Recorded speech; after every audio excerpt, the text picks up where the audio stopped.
throw away for obvious reasons. Please don't put this on YouTube or BuzzFeed or whatever. This is mine and my children's life, and I would like them to not see this on a Minecraft video. Anyway, long story incoming, I'm trying to describe this as objectively as possible. About a year back, my husband, Jack, 39 male, and I, 36 female, got separated with plans to divorce. Long story short, don't leave your phone on and open with the nudes you just received while you go jerk off in the bathroom. I confronted him. He basically admitted to cheating, though it was a one-time thing. In hindsight, I probably wanted to believe that. We had a huge argument and he agreed to go to his parents' place for a few days while I tried to figure out what the hell to do with myself. That sinking feeling that everything is going down the drain, or lives together all of those years' memories are kids.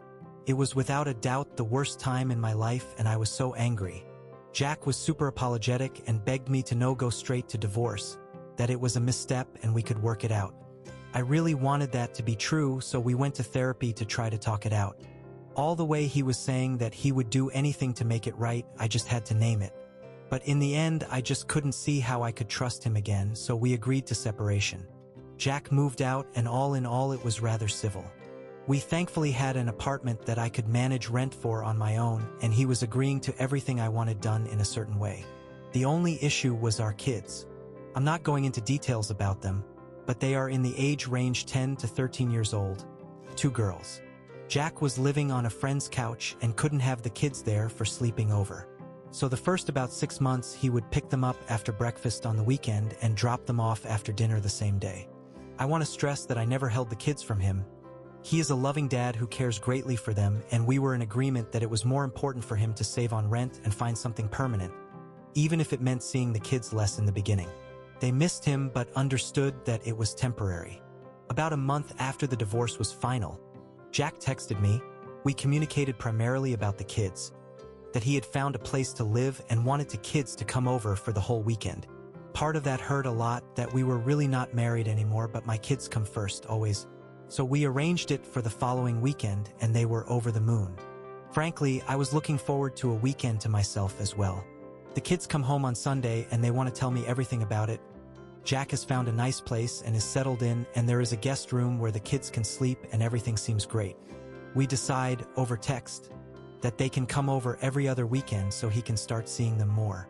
After their third visit, kids come home and I just know something is up. Like, I can feel it, they are not nearly as cheery. I end up setting them down with a bowl of ice cream and start trying to talk about their visit. That's when the words "Dad's new girlfriend" come to light. That asshat has introduced them to his new girlfriend, who is actually the owner of the apartment. He moved in with her and she made herself invisible the first few times. After bedtime, I text Jack to ask what this is about and why he didn't let me know beforehand. Basically, he confirms that his new girlfriend is the woman he cheated with. That was like a knife in my heart. This whole time he had been telling me that he wanted to give me space, and I just had to say what would make it better for us to get back together. He was so thoughtful and attentive that I almost considered giving him a second chance. While he was moving in with his mistress, ever since then, I have asked him to only contact me if it is about the kids.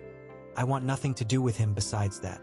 The girls are definitely feeling the tension, but they do tell me that the new woman, Jane, is nice to them and really does try to give them time to get used to things, so I kind of settled into this being how things is now. Okay, now for the actual Ada part. About 2 weeks ago, I get a text from an unknown number. It's Jane, introducing herself and apologizing for reaching out to me, but she has a concern about one of the girls and Jack is telling her it's nothing and not to worry about it. This has me pretty worried. So I agree to meet with her at a Starbucks in town because I couldn't forgive myself if something horrible happened to my kid, and I ignored the warnings because they came from Jane. We meet up and it is super awkward because she dives right in and starts apologizing for the affair. I try to tell her that I do not want to hear it. She can tell me about my daughter or I am leaving. She blurts out that Jake told her that we were already divorced when they met and only lived together while things were getting settled between us. That couch at a friend's house? Never existed. He moved right in with her.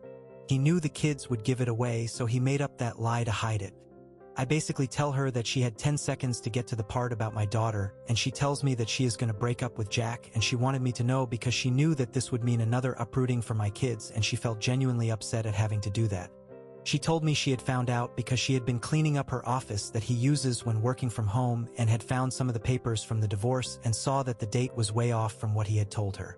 I thanked her for the heads up about the breakup, because I know my kids are going to be upset, and now I had a chance to try and soften the blow. We both leave, and I was just readying myself for Jack to share the news. I was confident he would go back to trying to save our marriage once the bomb fell.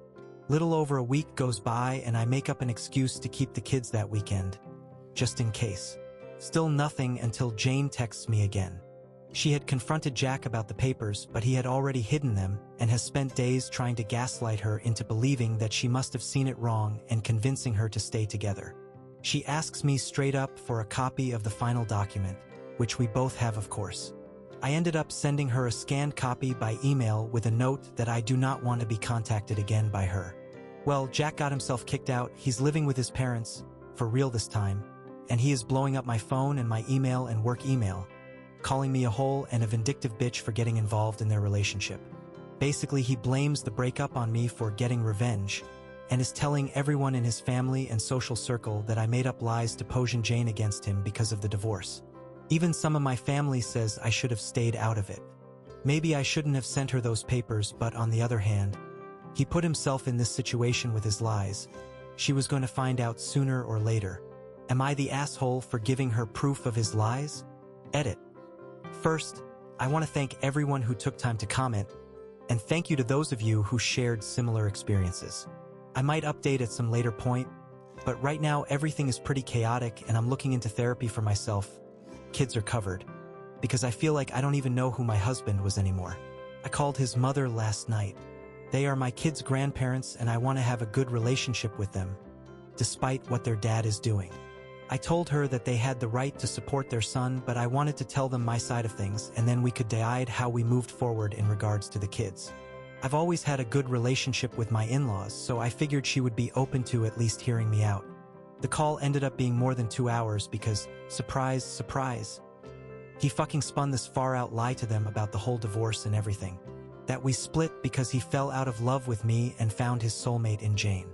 That I held the kids from him to spite him because of Jane. That I sabotaged his new relationship because I am bitter. I took the advice of a lot of you and just laid it out, pure facts. What happened when nothing else. She was not too happy, to say the least. I know they had a serious talk with him because a handful of unknown numbers have been calling and texting me as fast as I can block them. I'm going LC with a lot of people right now and just focusing on the kids and helping them through this because they didn't ask for any of this. Comment 1. WTF. Change the custody arrangement so partners can't be introduced to the kids that soon or living with someone you don't know. Oop. I definitely see in hindsight that I was naive, but while we were going through the proctings, he literally said yes to everything. We had a lawyer help us with the official paperwork and so on, but everything else was mutual agreement. He didn't fight paying child support or for the apartment or my conditions about the girls. It was just easier, and honestly I didn't want to make it a fight just because. Our lawyer even said that it was uplifting to see people being able to split in a civil way for once. That came back to bite me in the ass. I see that now. I have already reached out to the lawyer to get drafted up everything in writing. That goodwill is gone. He can sign it or I can sue him to hell. Comment 2. NTA. Although you were unnecessarily harsh with her after finding out he lied to her the whole time. She is also a victim here and she could be helping you with the lies he's now spreading about you, if you hadn't so thoroughly burned that bridge. My ex also cheated on me, so I know that feeling of your heart being ripped out of your chest and wanting to claw her eyes out. But that's only when they know they are actively in an affair. She had no clue and was only trying to help your kids. On top of dumping him for turning her into a mistress without her knowledge/consent. You kinda spit in the face of her kindness. Don't contact me again. Oop. I've been reading your comment a few times now because it hits kinda hard.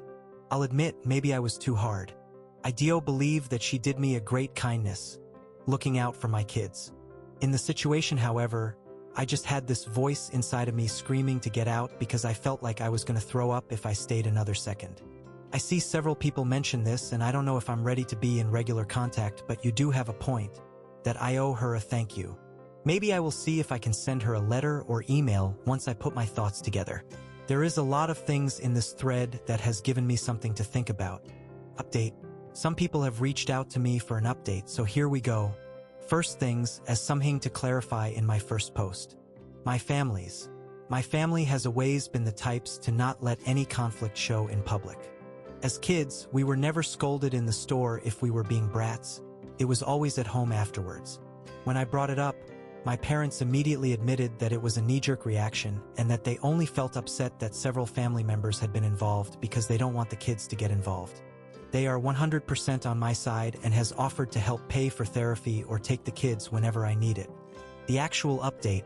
I made an edit to my last post because I spoke to my former in-laws with the intent to reach some sort of agreement that would shield the kids from the drama. Turns out that Jack has spent a year telling his parents and other family that I was making his life hell because he confessed that he fell out of love with me. As far as they knew, he wanted to give us a chance. Hence why we went to therapy, but he just did not have feelings for me because he met his soulmate in Jane. And I was bitter and refused to let him have the kids for more than a day until recently. His mother and I have always been on good terms, so she was shocked to hear my version of things, and I know they had a talk with him about it.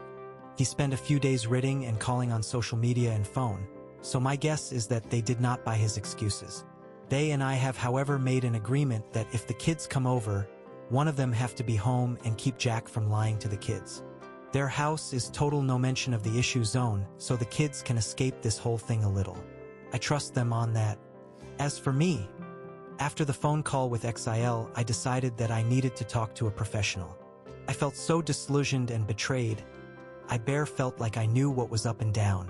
Thankfully, I have a close friend who is a nurse, and she pulled a few strings in her network to find someone who could see me on short notice.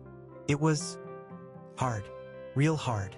I ugly cried through the whole thing, but it is a good thing and I felt relieved afterwards. A lot of people recommended layering up. You damn bet I did. My and only mine. Lawer did a great job and I have been collecting evidence as best I can. The affair, his current housing situation, things like that. We're getting everything down in writing. I'm going for full custody, though that might not be possible since he's not abusive. Just an asshole. Child support, the whole thing. I don't want his money. We're fine without, but a few of you suggested to put it in an account for the girl's education, and that is my goal. So I am working on standing up for myself and ignore him. He did this to himself, as so many of you pointed out. As for the girls, they are as okay as they can be. Thankfully, their school offers referrals to a clinic that specializes in kids and family trauma. We got the offer when we started the divorce and went a few times. They work with the school, letting teachers know of special needs of the kids, how we as parents can communicate with each other, the kids, the school. It was pretty good, and I've sent them back there since there is a bond of trust already. The oldest is angry at her dad. The youngest is heartbroken. It is difficult to try to navigate, but we will make it work. I've decided that when summer break comes around, we're going on a vacation to somewhere we have never been. Got a change of scenery and a break from it all. About Jane. Someone pointed out that I had not treated her very nicely when she just tried to do right by the kids. Took some soul searching, but you were right. In hindsight, I honestly believe that she did it for the kids, and she was right about me not meeting her unless it had been about the kids, and I owe her thanks. After talking about it with my therapist, I decided to reach out to her and apologize for my words. I also offered that we could meet, including the kids, so they could say a proper goodbye and talk a little about how it is not about them but about the adults. She responded that she would like that at some point. She is pretty shaken up as well, and I'm not going to pressure her, but I think that we can at least come to a civil ending or whatever it becomes. So, I am not sure where we will be in a year or even a month, but I am fairly confident it will be a better place than we are now.